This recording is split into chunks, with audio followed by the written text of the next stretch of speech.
Namo Buddhaya. Welcome to another video. In today's video, we are going to discuss about another good quality that we all need to practice in our life, but we often forget this to practice. Now, what is this? It is called mudita. In another word, it is called appreciative joyfulness. What do you mean by this mudita?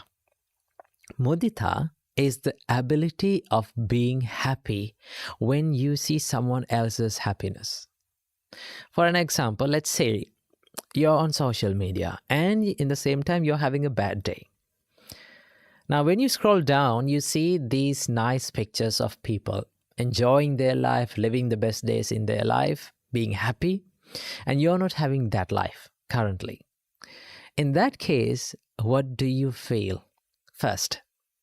The first thing that we feel is we feel down about ourselves. We think like, my life is terrible. My life is worse. Okay? And the next step is, for some people, they feel a little bit of angry about those people. And that is called envy. Okay? So the Buddha teaches us to practice mudita to avoid jealousy in your mind or avoid envy in your mind. Okay, so how to do that? This is a very simple practice, but to get used to it is very, very difficult, because for a long time, for a long period of time, we have practiced this envy in our mind. Okay, you know, the nature of mind is the more we practice something for a long time, it gets normal. Okay, it gets easier. That is why we are so good at these evil things like, being angry. Okay, being jealous, being distracted, okay, and being envious on others. That is why we are so good at those things. The Buddha teaches us to practice as a daily practice this practice of mudita, being happy on other people's happiness. Okay, let's say now you're seeing someone who is better than you.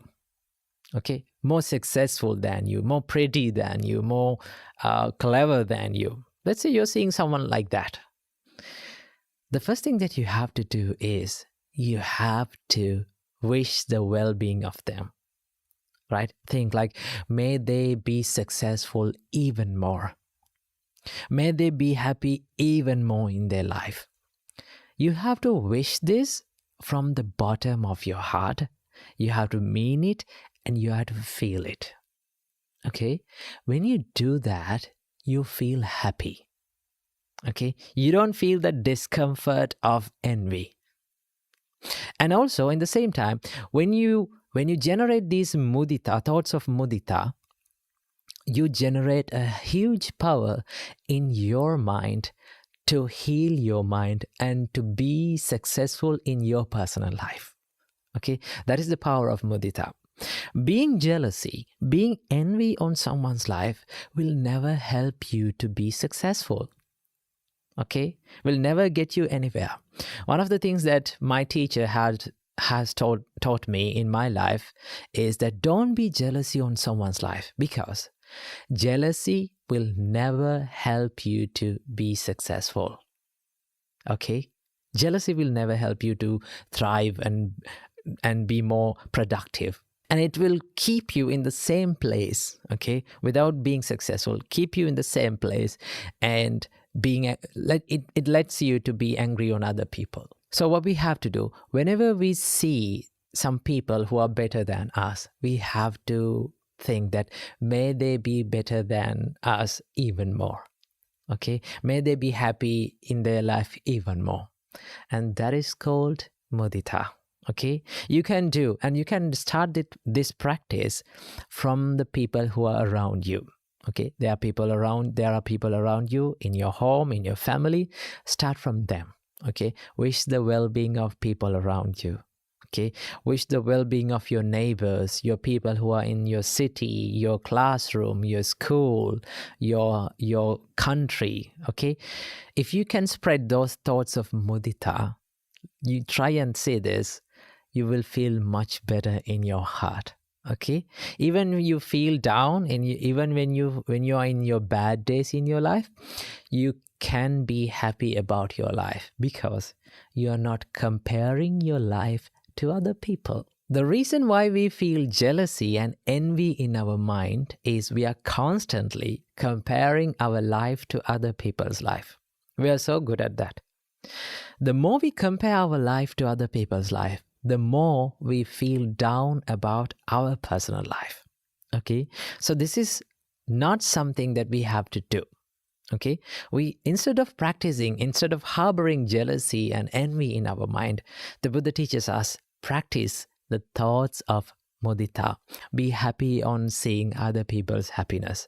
When you practice this, you will feel a big difference in your mind. Okay? And you will feel a big success in your personal life. So remember, mudita is the best medicine for the envy and jealousy in our mind. Namo Buddhaya. One of the most frequent questions that I get asked from people is that people say that I fall in love with this person and I get too much attached to him or her, and it hurts both of us, right? It hurts me and to the other person. How can I love someone without getting attached to that person? That is one of the frequent questions that people ask from me.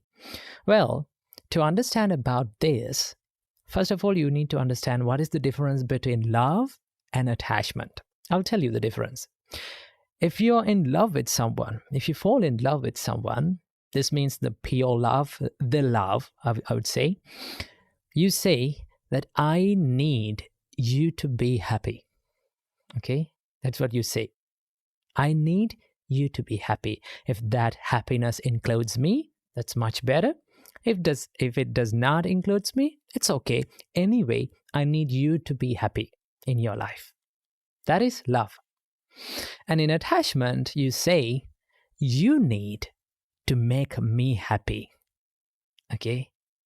If they are not able to make you happy, then what do you say? Why aren't you making me happy? Okay? The love you give to me and the things that you do to me is not enough. That's what you say. That is called attachment. Okay? So did you see the difference? That means in love, you think about other people's happiness. Okay? As a result of thinking other people's happiness or wishing other people's happiness, you get the same thing back. Okay? But in an attachment, you wish your own happiness. Only that. You become, it's a form of selfishness. Okay? So this is the difference between love and attachment. So how attachment happens? Here's how it happens. You see this person and you think like, oh, he or she is perfect for me. He's the best thing for me. And I want to be with that person forever. I need to be with him or her forever. I don't want to let that person go off my life. Okay? I don't want let that person to leave my life. I need to be with that person. In that case, you hold on to that person tightly. Okay? You grab that person and you don't want to let go of that person. Then what you do in the next step, you try to protect him or her. Okay? Sometimes you overprotect him or her. So some people, they put restrictions. Okay, you should not use social media. You should not go and talk with other people, right? You should not come out of house. Remember, the more you try to hold on to someone's life, okay, and the more you try to control someone's life, chances are very, very high for you to lose that person. Because if you dive into the Buddha's teachings, okay, when you dive in deep into Buddha's teachings, Buddha says that you live in your own private world as well as others. Okay? Same like you, other people are also living in their private world. You create your own private world. You create your own happiness. You create your own sadness. And everything that you create is created by yourself. Okay? Your world is created by yourself. So it goes same with others. Okay? They are living in their private world. Okay? Same as you like to be happy and same as you like to be free, those people around you likes to be happy and free. Okay, so what happens when you try to put restrictions on someone? What happens is they don't like it. Okay, no one likes to be totally under control of someone. Okay, they need to have some sort of freedom in their life. So chances are very high for you to lose that person if you try to protect and overprotect and hold on to it and hold on to that person, and you think like, I need to be with that person. And what happens next is you become afraid of losing that person. You think, what if this guy or this person leave me? Okay, what will happen to me? Okay, my whole world will be a disaster. Okay, remember, the reality of life is no one in this world is permanent. Okay, everyone, everything, every experience in this life is subjected to change. That is the reality of life. So that is how attachment happens. But in love, you come to the reality. Okay, when you love someone correctly and purely without too much attachment, you come to this reality, to this real world. You know that these people around me are not going to live forever with me. It's not going to happen. Now, one of the things that Buddha advised us to remember every time, every single day, and every single time it is possible to remember, Buddha said, remember that everyone around you, okay, every person who loves you and who you love is going to leave you. Okay, you have to be separated from these people.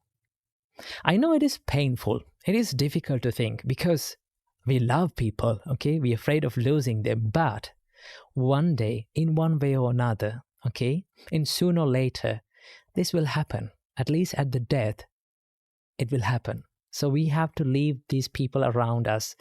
Okay, we are not going to live forever. So when you realize that, that is the reality.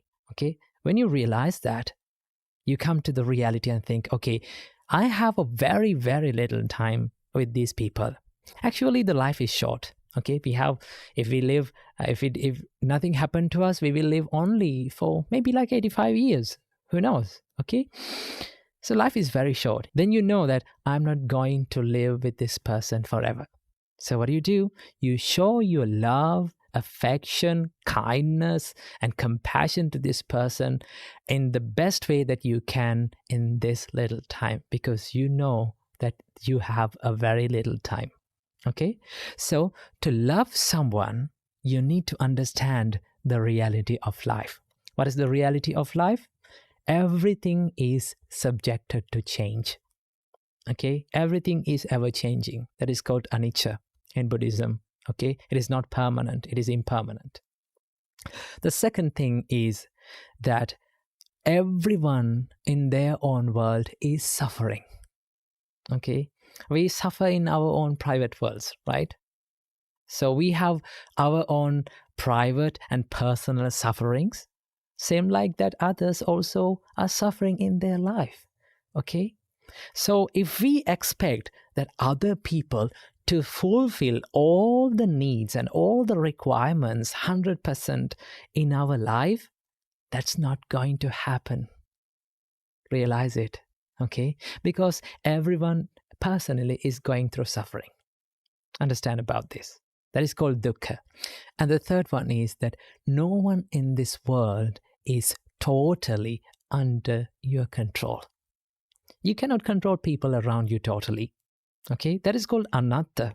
You're out of control of this world. Okay, the problem is we worry about the people that we cannot control. Okay, can you control people's behavior? No, you cannot do that. Can you control how people behave and how people treat you, how people talk to you, how people think about you? No, that is their own business. Okay, so what you can control is how you live in your life, the way you live in your personal life. That is totally under your control. So understand these three things. What is that? Everything is subjected to change. Everyone is suffering in their own worlds, and not everyone in this world is totally under your control. This is called the truth in this life. This is called the reality in this life. Once you understand this, you know and you will learn how to be compassionate on people. Okay? How to love people.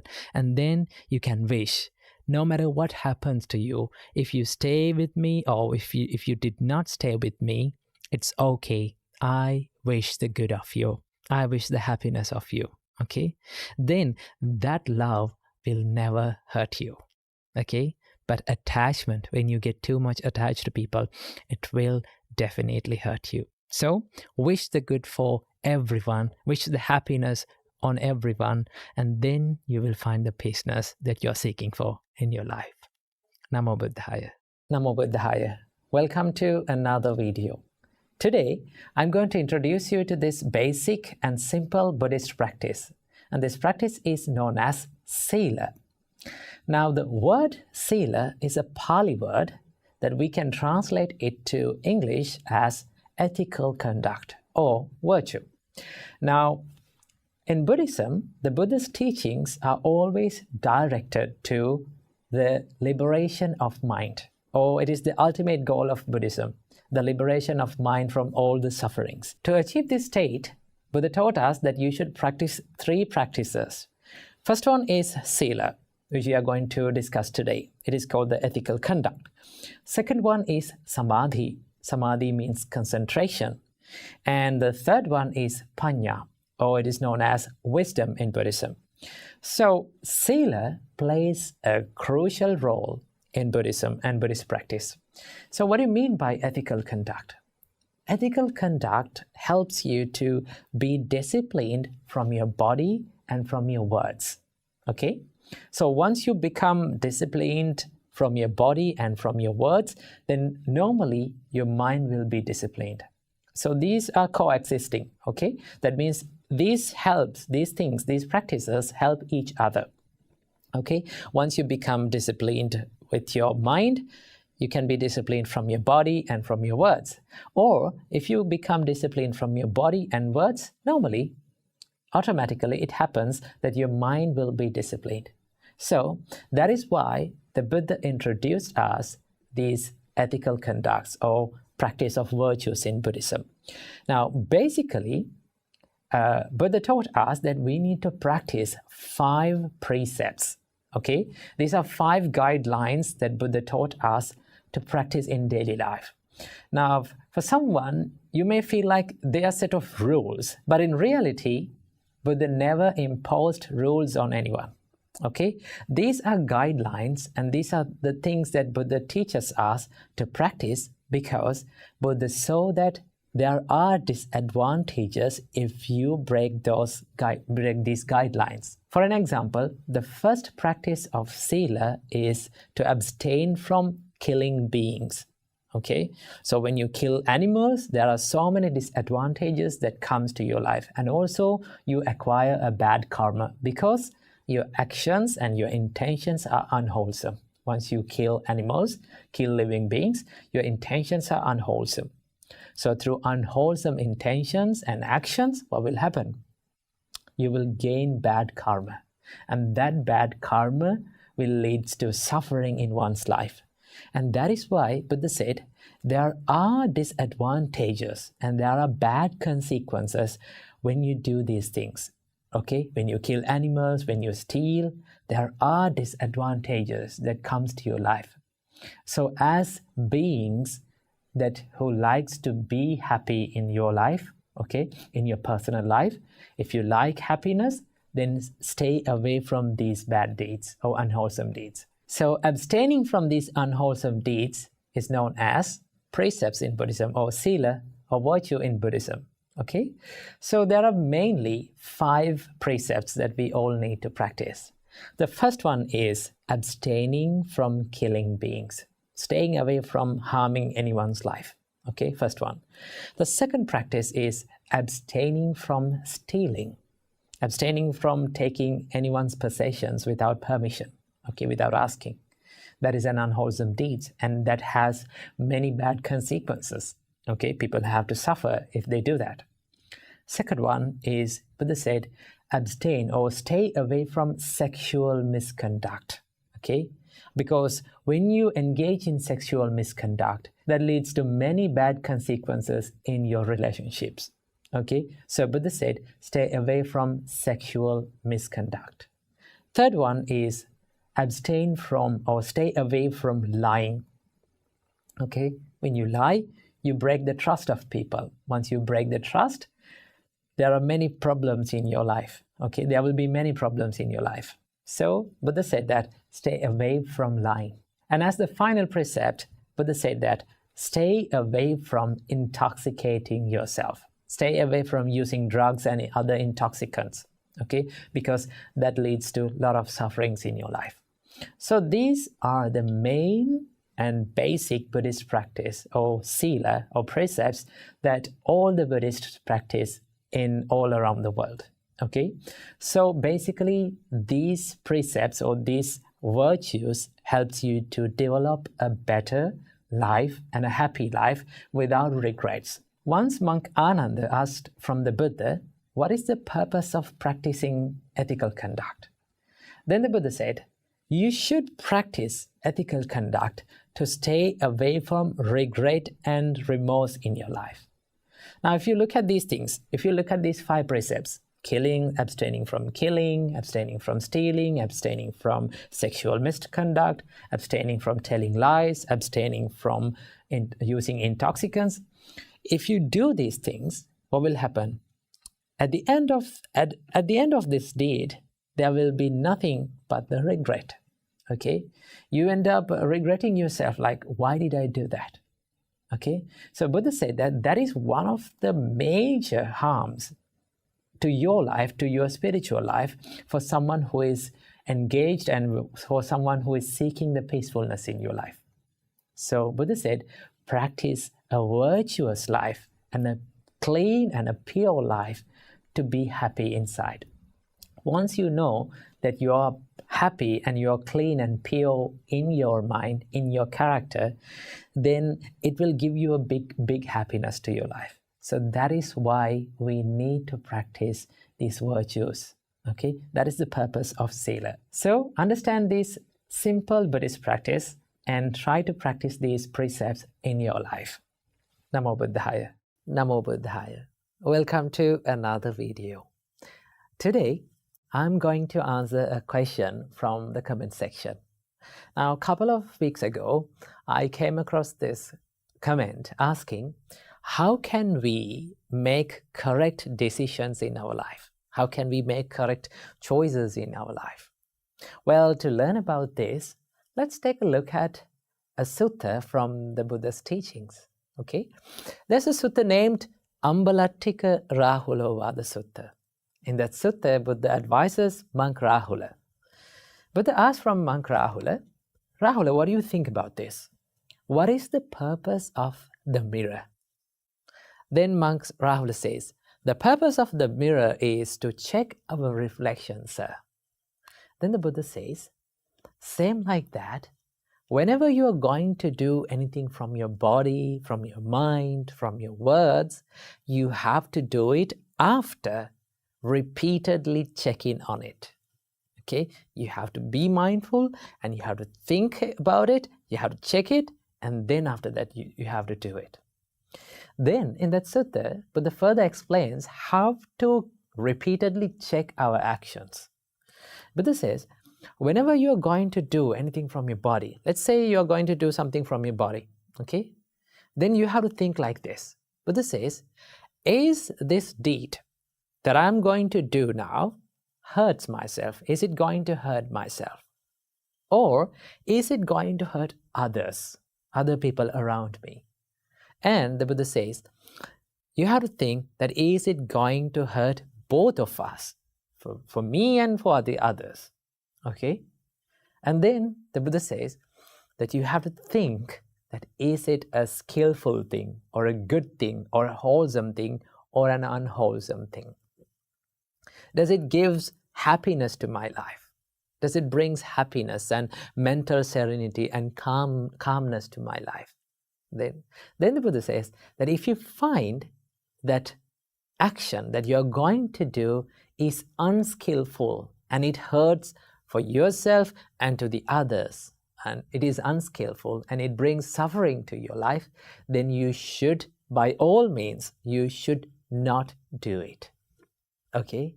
So that is a bad choice. That means that you are going to make a bad choice. Okay?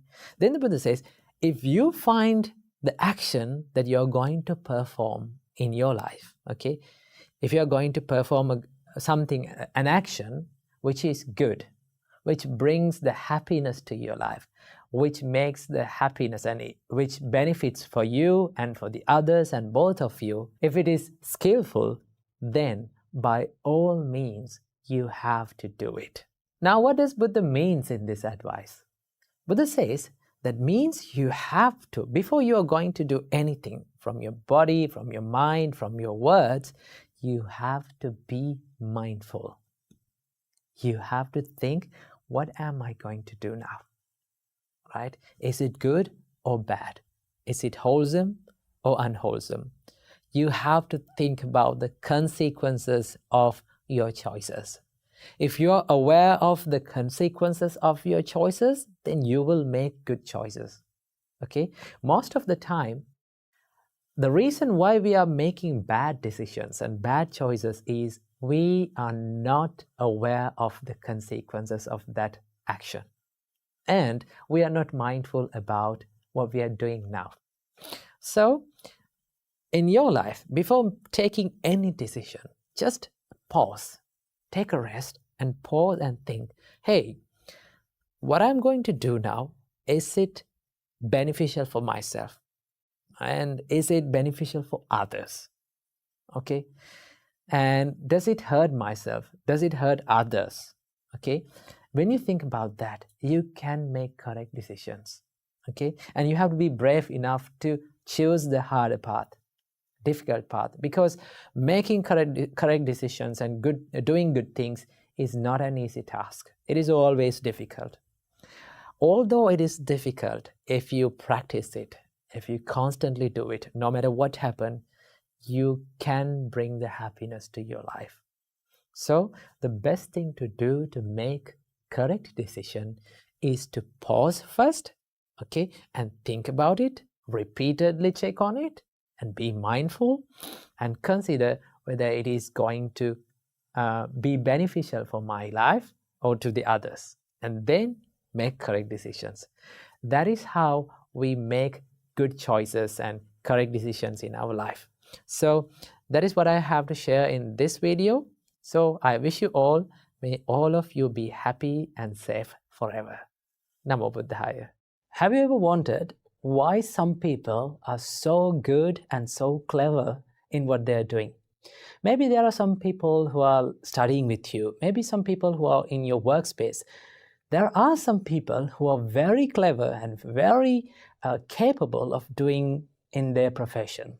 Okay, they are very successful in it. What is the reason behind this? What is the reason behind this success? Well, if we can define success in one word, the only word that we can find is consistency. This quality is very important for all of our lives. Not only in your day-to-day life, not only in your career, but also in your spiritual path. Okay, if someone is practicing spiritual path, consistency is the key for success. Okay, now what do you mean by consistency? Consistency means doing something every single day or without stopping for a long period of time until you get better at it. Now, if we look at our life, there are some bad habits we all have in our life. Okay, why we are so good at these bad things? The reason behind why we are so good at bad things is we have done it for a long period of time every single day without stopping. That is the nature of our mind, and that is the nature of our life. Whether it is good or bad, if we are doing it consistently, or if we are doing it over and over for a long period of time, we get so good at it. That is why we are so good at distractions. That is why we are so good at anger, jealousy, and all these evil thoughts in our mind, because we have practiced it over a long period of time. Now, Buddha said, if you need to cultivate wholesome thoughts, and if you need to do, and if you need to be successful in your spiritual life, what are you going to do?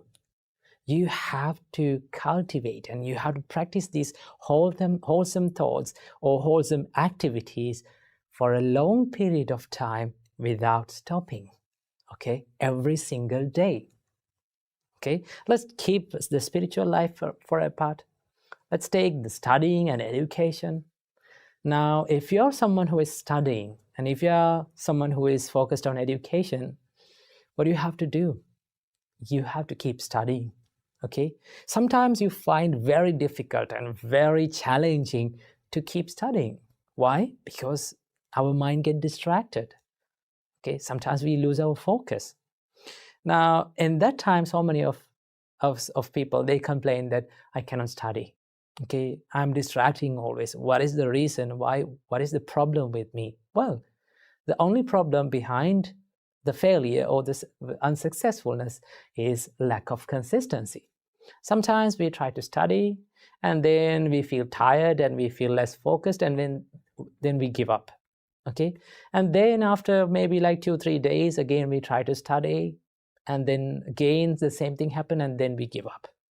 Okay, in that way, you're not going to be successful, okay? If you want to be successful in any field of your life, maybe studying, maybe in your meditations, maybe in your spiritual life, maybe in kindness, maybe cultivating compassion in your life, what do you have to do?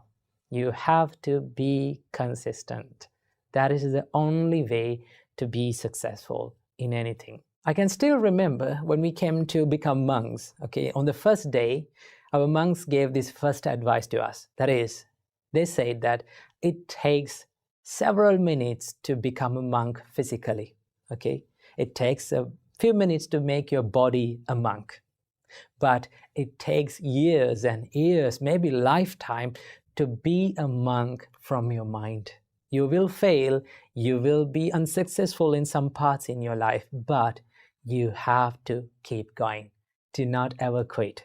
That is the first advice that we were given. So, to be good at anything, to be successful, to be happy, to be successful in your spiritual life, to practice meditations, to be good at that, what are you going to do? Keep doing it every single day. That is the thing. But there's a problem. The real problem or the real enemy for the consistency is the higher expectations. We set a lot of high expectations in our life, and when we are not able to get it, we give up. That is the only thing. Now, so many people come to me and complain that I cannot meditate for 1 hour. What is the problem with me? I cannot focus for 1 hour. Well, in the beginning, no one can do that. Okay, there may be some few lucky people in this world. Okay, they can concentrate instantly, but if you want to be good at in your meditations, in your focusing and your concentration power, what do you want to do? Keep doing it. Okay, do not set high expectations, right? Aim for the little achievements. Maybe like you can focus and you can think like before you are starting meditation, you can think, well, if my mind became concentrated or well focused only for 1 minute, that's okay. I'm happy with that 1 minute.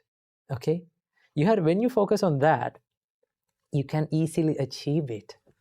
You can do that. When you achieve it, you feel a sense of happiness in your life. You feel like you achieved that target. So in the next day, when you meditate, maybe you can focus your mind or you can concentrate your mind for 2 minutes. Okay?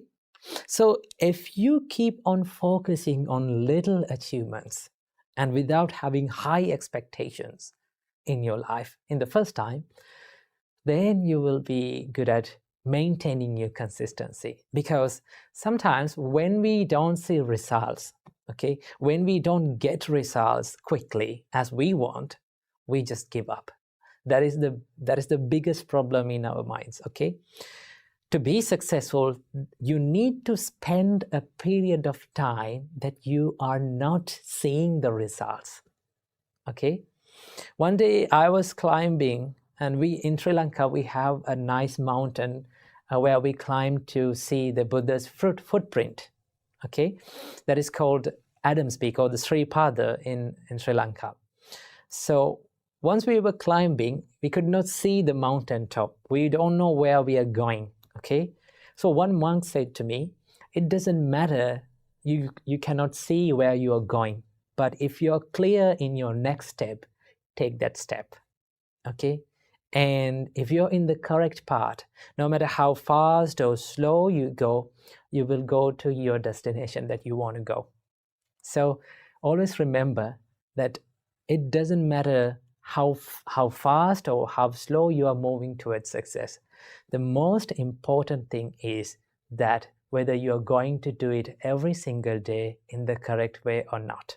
So remember, consistency is the key for success for anything. So keep doing what you're doing, right? Keep doing the good works that you're doing, even if you don't see the results in your life. Keep doing it, and one day I'm very sure, okay, I'm very sure that you will achieve your goals definitely. So keep that in your mind. May you be happy and well. Namo Buddhaya. I know it is very difficult to forget the past memories. I know it is very difficult to forgive yourself for the things that you have done in the past. But at the end of our life, at the end of our day, what we all need is nothing but just the peace in our mind. But in order to find that peace, we need to let go of that past memory, let go of that things that hurt us. But how? Is there a way to find that peacefulness within our mind? Well, let's discuss about it in this video. If you look at the past memories, I heard this nice quote about the past memories. It says, thinking about and worrying about past is like dragging a boat on a dry land. Okay? Now, where we can use the boat, we can use it on water. But if you try to drag that boat onto dry land and take it with you to wherever you go, what will happen to you? It will become a burden to you. It will hurt you. It is so heavy. And there is no use in the same place, right? You cannot use the boat on the dry land. Okay? Holding on to past memories is also like that, right? There's no use of it. Right? We're not letting that past memory to be in the correct place. We're taking it to wherever we go and every place that we go, and it will keep hurting us. So what we can do to forgive ourselves and let go of that past memory? Well, there are certain things that you can do. One of the most important things that you have to realize in this world is that not everything in this world is totally under our control. There are people around you, okay? There are things around you.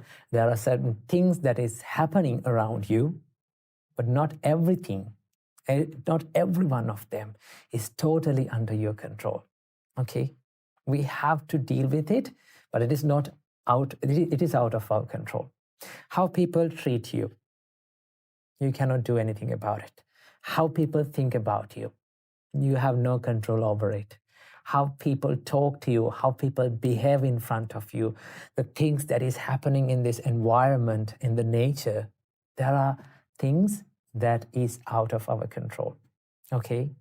If we try and if you realize that this is the truth, okay, I cannot do anything about it, should I worry about them? Then you come to the conclusion that I don't want to worry about it because it is out of my range. Okay, so this is one reality that you have to understand.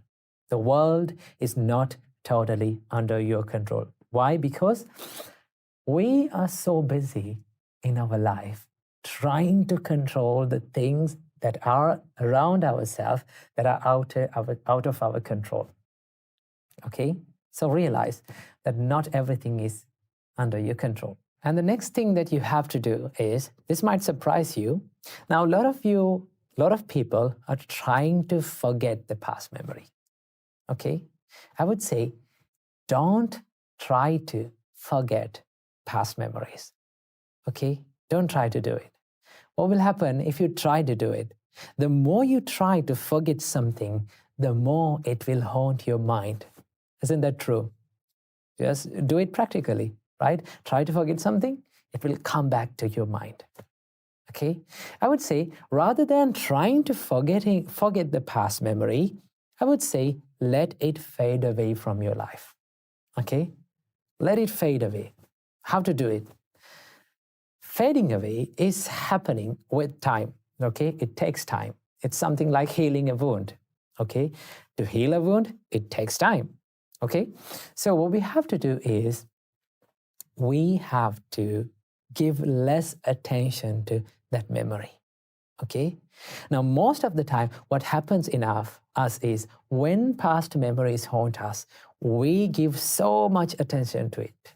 We give so much awareness to it and think like, this is the biggest tragedy in my life. This is the biggest mistake that I have done in my life. Now my life is worse. Okay? The more we give attention to something, it will grow. That is the nature of the mind. The Buddha said, the more you give attention to something, these kind of thoughts come again and again to your mind. So what we have to do is give less attention to it. But how? Okay. Now, so many of you say it is very easy for you to say that give less attention to it. But it is very difficult. I know it is very difficult. But there's one thing that we can do. We can identify that thought as a thought. Okay, let's say these past memories, they are always the thoughts inside our mind. Okay, and also there are certain good memories and happy memories. All of them are just thoughts. Okay, the only difference between these hurtful memories, past memories, and the good memories is the way we look at that thought. Okay, the perspective towards that thought. If we can identify, this is just a thought, there's no difference. Okay, it will come to our mind and this will fade away and this will pass away with the time. So I must give some time to my mind to let my mind heal. When you do that, the past memories will start to fade away little by little. Why?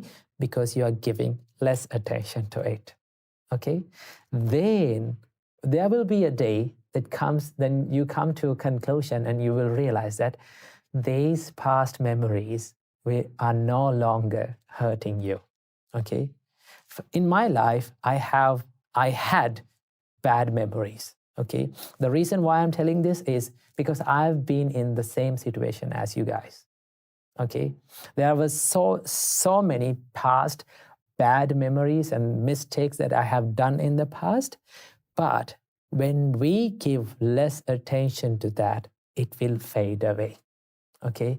Then you will be okay with those past memories. So that is what I have to share with you in this video. So just let your past memories fade away from your life. Learn from your past, learn from your tears, and let your tears water the seeds of your future success. Keep that in your mind. Namo Buddhaya. Namo Buddhaya. Welcome everyone to another video. In today's video, we are going to take a look at the threefold practices in Buddhism. Now, no matter how the way that you are approaching the Buddha's teachings, these are the three practices that you need to practice in Buddhism. Okay? So we are going to take a look at these things. Before understanding these three practices, we have to understand why we should practice these things. Okay? What is the goal and what is the ultimate goal of Buddha's teachings? Now, the ultimate goal of all the Buddhist teachings is to liberate your mind from unsatisfactoriness. Okay? Liberate your mind from all the sufferings in life. Okay, because the Buddha said that the life is based on unsatisfactoriness. Okay, so once you have a deeper and a wiser understanding about your life, then you can liberate your mind from all the unsatisfactorinesses in your life. Okay, so Buddha realized that to achieve this state, to enlighten your mind and to liberate your mind, you need to make some conditions and you have to practice your mind. So that is why Buddha introduced us these 3 practices to practice in our practical life in order to enlighten our mind. So without any further ado, let's dive into these practices. So the first practice in Buddhism is called Sila. Now, I have discussed about Sila in an earlier video. You can watch it here. So basically, the Sila means the moral and ethical conduct, being disciplined from your body and from your words. Okay, so once you practice this Sila, you can be disciplined from your body and from your words. Now, Buddha understood that when we are living with people, the way we behave, right, the actions that we do from our body and the words that we speak will impact the lives of other people as well as us. Okay, it will impact the life of ourselves, the way we behave and way we speak, and also it will highly influence the others' lives too. And that is why Buddha said, purify your conduct. Do wholesome things from your body and from your words. So Sila helps you to practice the verbal and the physical conduct in a moral and a more ethical and wholesome way. Okay, so in Sila we have precepts. Basically, for lay people like you, you have 5 precepts that you can protect. Okay, the first one is abstaining from killing beings. The Buddha says that stay away from killing beings. In that way, you become disciplined from your body. Abstaining from stealing. Do not take others' possessions without their permissions, without the permissions of themselves, with the stealing mind. Okay, once you protect that, you be disciplined from your body. And Buddha said that stay away from sexual misconduct. When you abstain from sexual misconduct, you become disciplined from your body. And the Buddha said, stay away from lying. Be disciplined from your words. Do not break the trust of others from your words. And finally, Buddha says, stay away from intoxicating your body. Okay, do not use intoxicants and other drugs. It will lead to harmful situations and harmful consequences in your life. So basically, Buddha introduced us these 5 precepts to protect in your life. When you observe and when you protect these 5 precepts, you become disciplined from your body. Okay, so that is why Sila helps you to be disciplined, to live a disciplined life. Why we should live a disciplined life? We should live a disciplined life to stay away from regrets.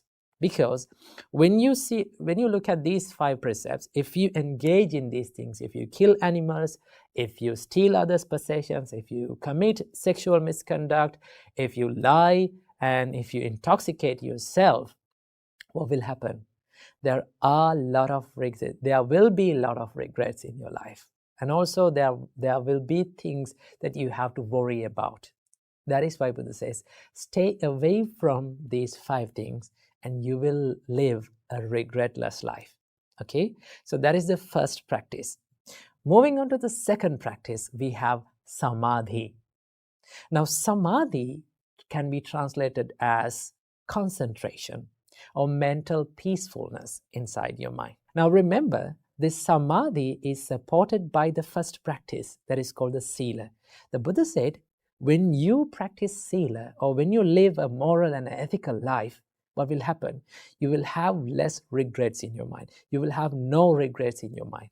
Once you have no regrets in your mind, what will happen? It will lead to the mental happiness.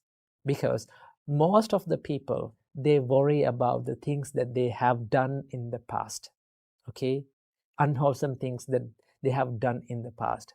But once you live according to the precepts, once you live a virtuous life, then you can be happy about yourself. And also, your mind will be in a good and a happy state.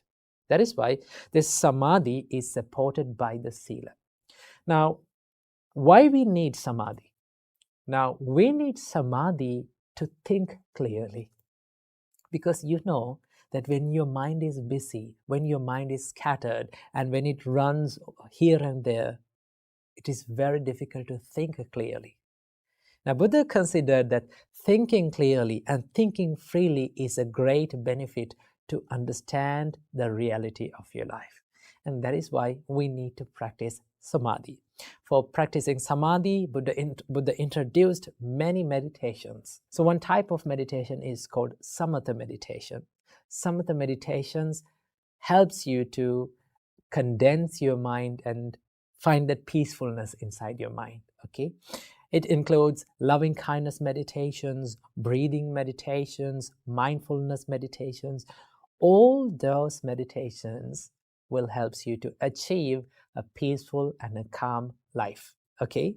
So, but remember this, to achieve a peaceful and calm life, we have to focus on living a virtuous life, living a disciplined life. Keep that in your mind. So let's move on to the third practice, and this is the final practice in Buddha's teachings. That is called wisdom, or panya in Buddhism. Now, so many people think that knowledge is wisdom. Always remember, knowledge is a part of wisdom, but it is not the wisdom. Now, Buddha explains that you must achieve wisdom from three means, from three types of wisdoms. The first type of wisdom is called Suttamaya Panya.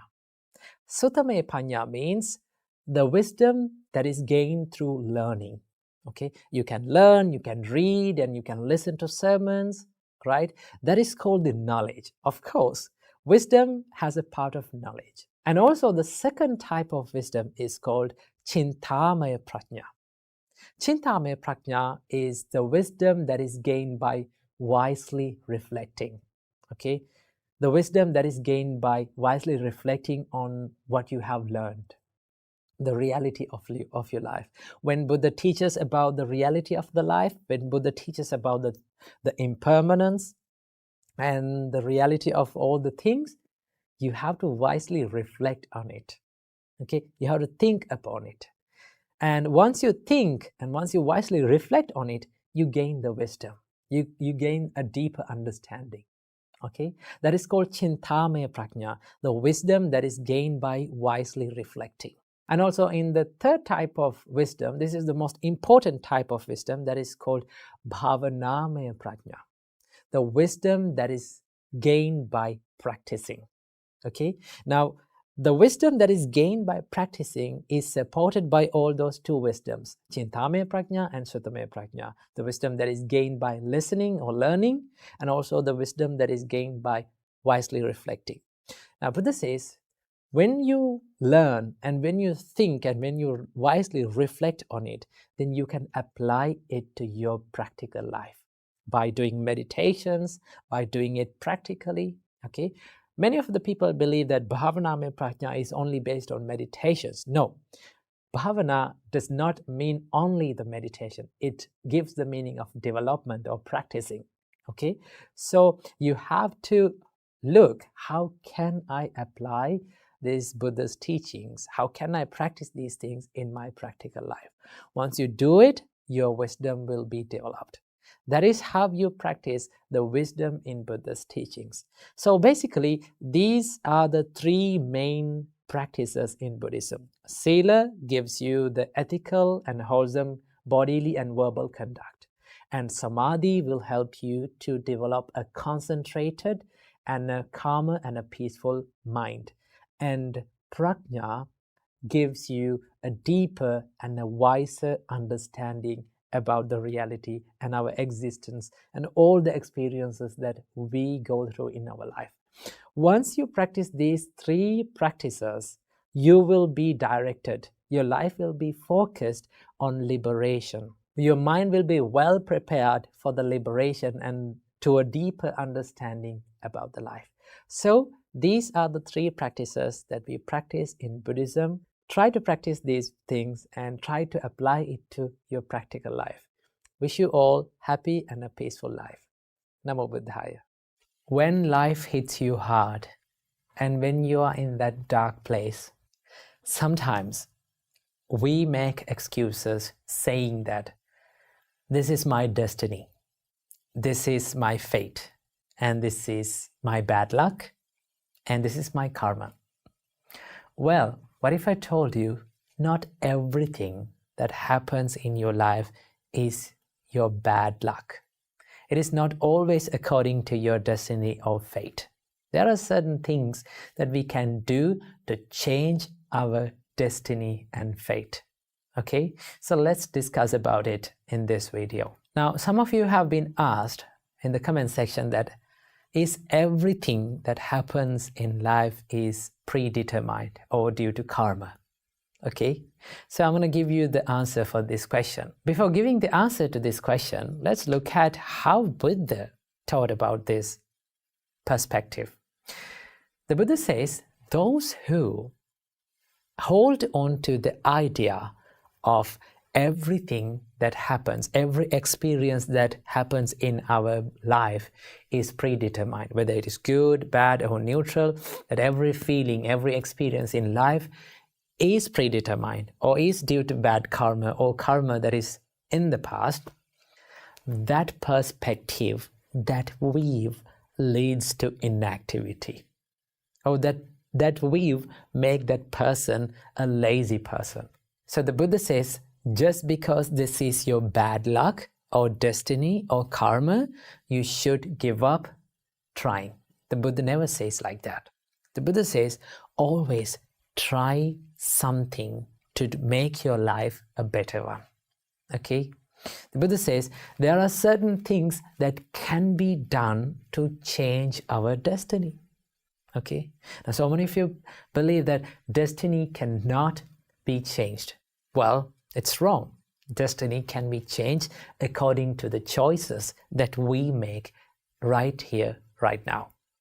So that is why it is very important to remember that not everything that is happening in our life, whether it is good or bad or neutral, is always due to bad karma. Okay? There are certain phenomena and there are certain things and processes that happens in our life out of this concept of destiny. Okay, let's say you're trying to go to work and you're getting ready to go to work, and all of a sudden there will be a huge rain. Okay, now that rain is due to bad karma?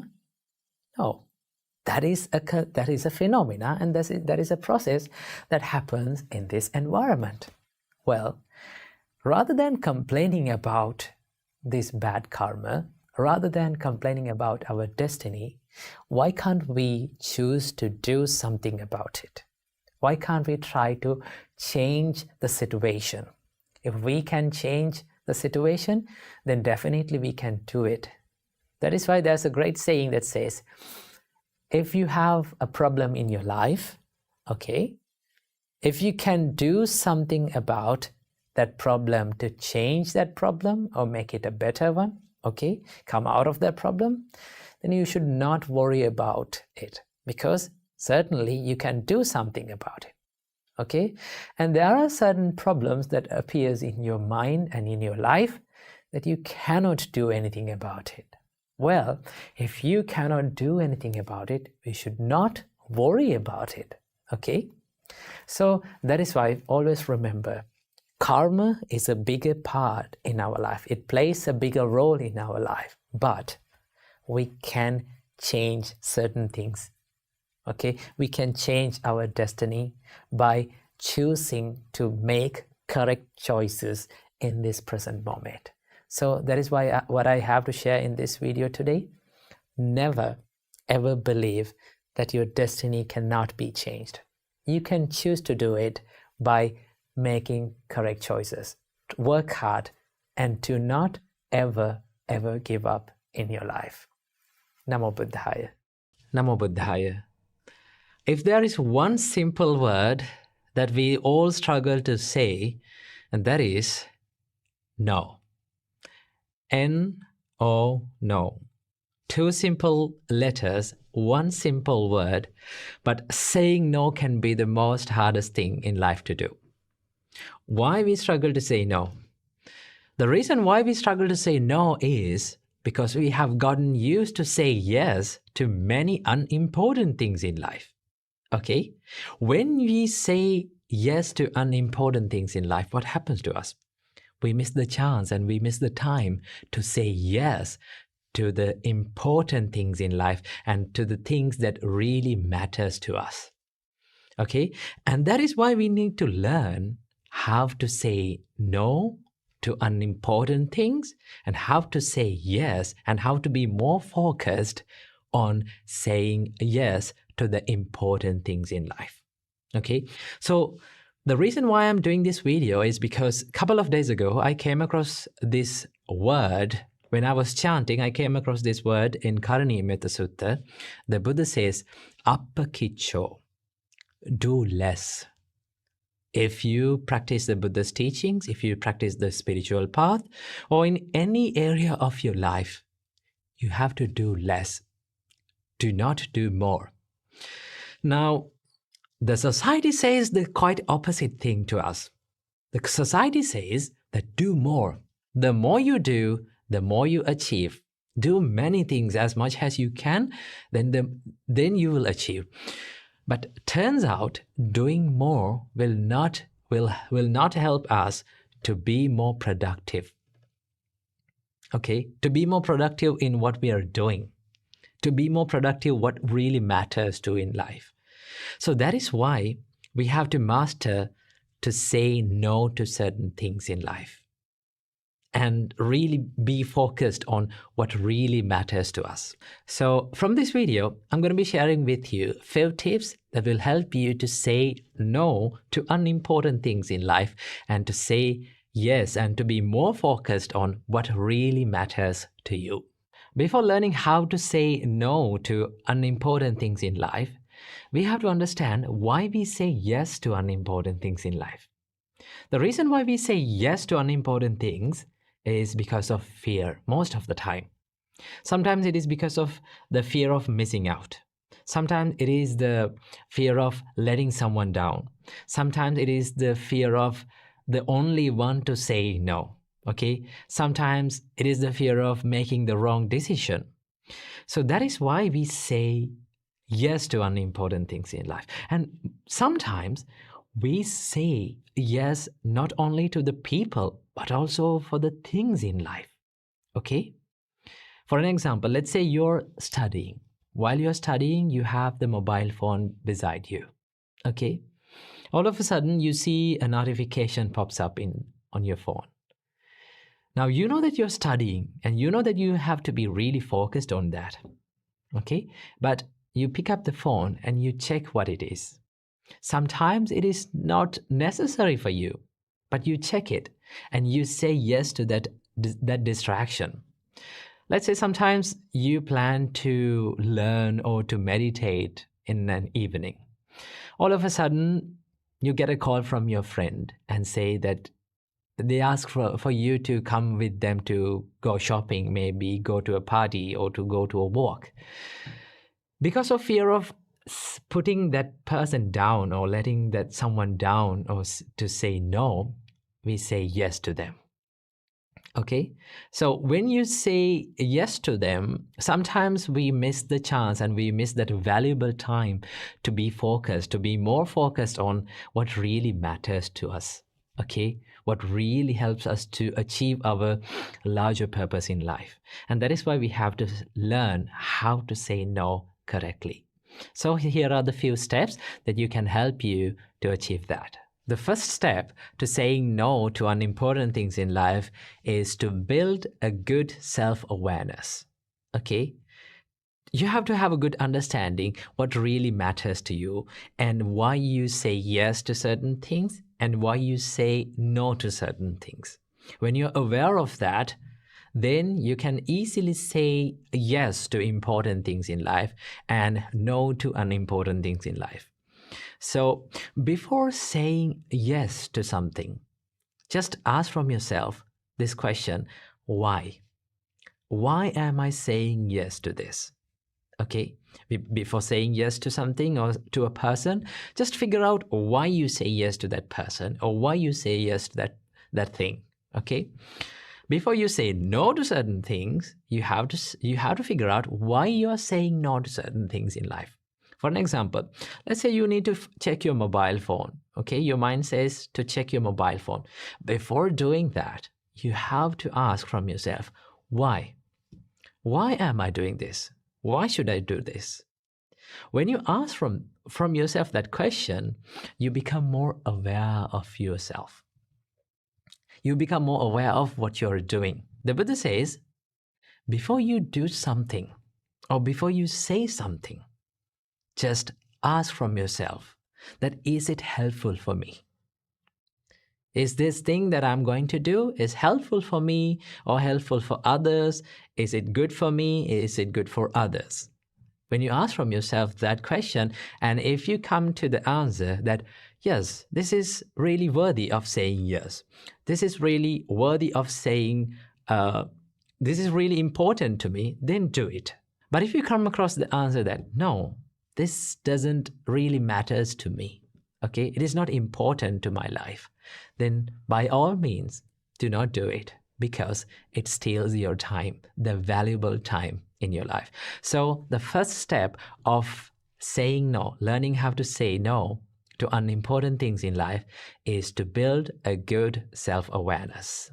The second step of learning to say no to unimportant things in life is to build a good self-discipline. And now this is the most hardest part because it takes a lot of courage and grit to say no. And you need to be more disciplined to say no to unimportant things in life. Because sometimes the things that we say no, we have to say no to unimportant things in life, may be the most enjoyable things in life. Okay, let's say like we all like to enjoy in life, but sometimes those things that makes us enjoyable will not help us to be more productive. Okay, for an example, let's say you are going to study and you're planning to study, you're planning to meditate, but well, sometimes your friends ask you to come and join to a party. Okay, now you like to go to a party, but you know that the most important thing in your life is the learning process. That is what helps you to achieve more success. The most important thing in life is to build a good spiritual, a strong spiritual base in your life. So then it is very difficult to say no to those things because we fancy of in doing all those things. Okay, so that is where we need the self-discipline, to be disciplined and to say no. This is what really matters to me and I have to do it. Then you have to say no to those people politely. You can explain why you are saying no. Okay, I heard this one quote saying that learn to say no to people without explaining yourself. I would say learn to say no to people and explain why you're saying no to them. Then they can understand why you're saying no. Okay, so then they will respect your time and your values in your life. So that is why we have to learn to say no politely and correctly. The third step is to understand that your time is valuable. Time is the most valuable asset that we have in our hand. Okay, and our time on this earth is really limited. You don't have an infinite time on this earth. We have a finite time and we have to use that limited time very well. So I would suggest look at your time like you look at your money. Okay, so when you get money, you don't spend that money lavishly or to whichever the thing that you want. You don't put that money wherever you are. No, we become more serious and you become more serious about your money. Same like that. Think about your time as you think about your money. Okay, because money can be earned again, but the time cannot be earned again. You cannot take back the time. It is limited. And that is why In this limited time, you have to do the best thing that you can do. Okay, be more serious when it comes to time. Don't waste it.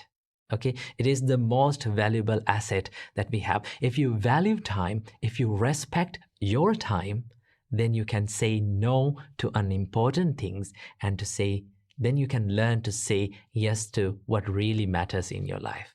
Okay, so respect your time and also respect other people's time as well. And the next step is to ask this magic question. The magic question is it really necessary? Before you say something, before you do something, before you say yes to someone or something, ask, is it really necessary? Do I really have to do it? Okay, sometimes because we say yes to unimportant things in life is because we don't know that we don't really need it. For an example, let's say you came back home after a tired day, okay, and you say yes to social media, and you scroll through and it steals maybe 1 or 2 hours of your valuable time. In that time, there is someone that is valuable that you can do. Maybe to talk with your kids, maybe talk with your parents, maybe talk with your children. Then you can be more engaging with them and do something valuable with them.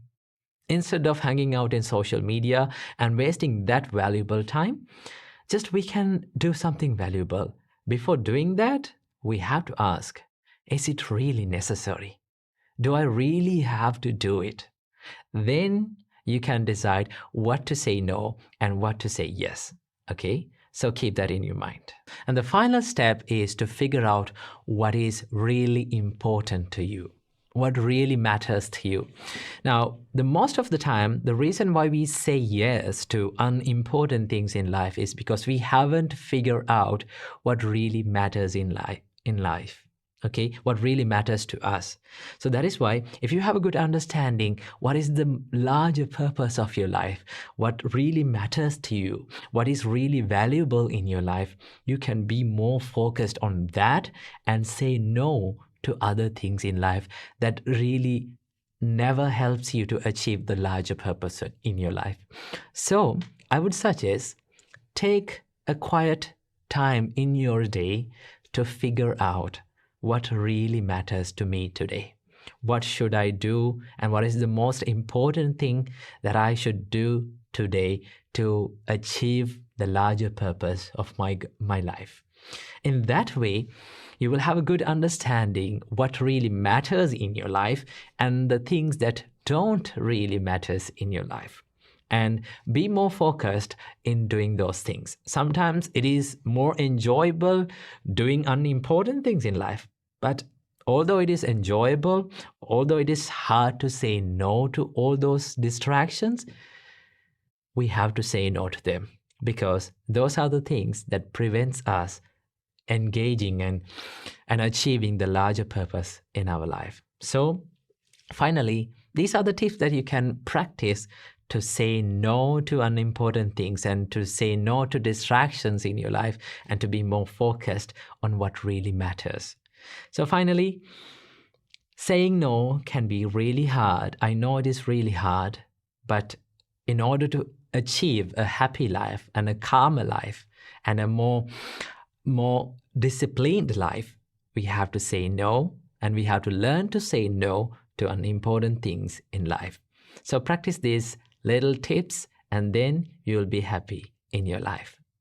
Namo Buddhaya.